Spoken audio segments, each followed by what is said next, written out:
So the third part, fire and light. It looks like an opposition. In fact, it is. So we had to answer to the fire, and we choose the light. The point, the starting point was with battalions.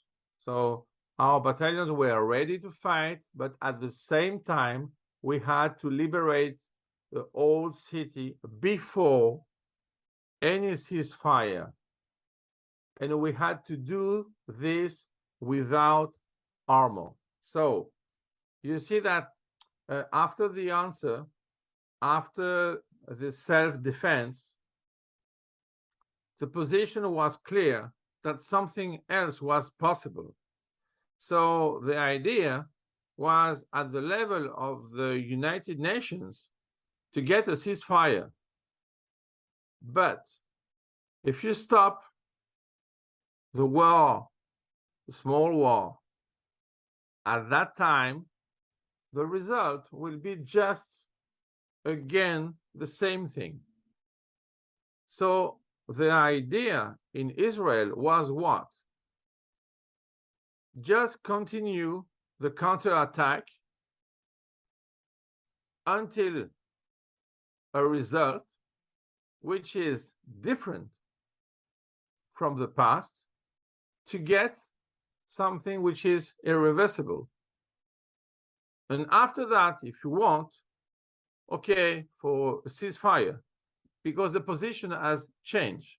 So it was an attack, a defense, the counterattack was better, so they are starting to lose. And when they realized that their attack was wrong, they wanted to get a ceasefire. But the idea, due to the strategic respect, was to avoid heavy weapons.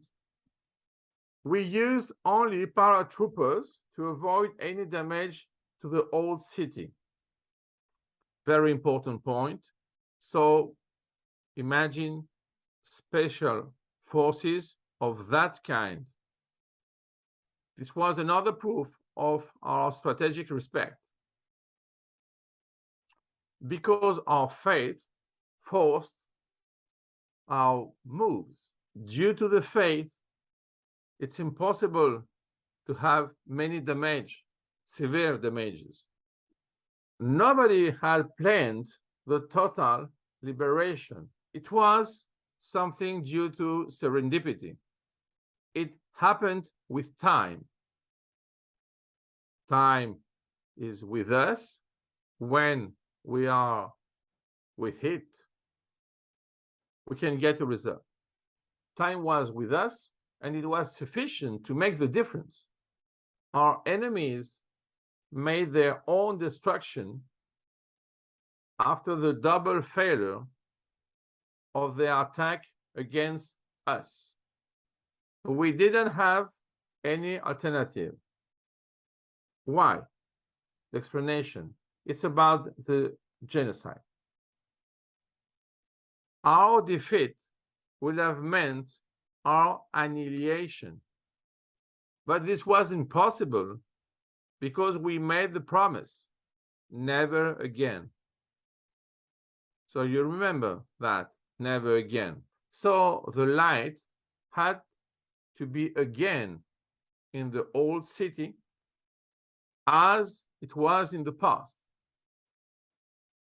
So in fact, it's like a reconstruction, a rebuilding of the position. It's in fact a reconstruction of the data before 1948. And we are now in 1967. Nobody could believe that it was possible, and our victory looked like a miracle.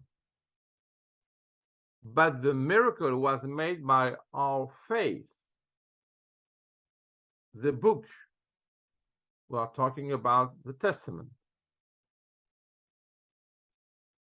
In both cases, it's important, not only the fact that we are talking about the book.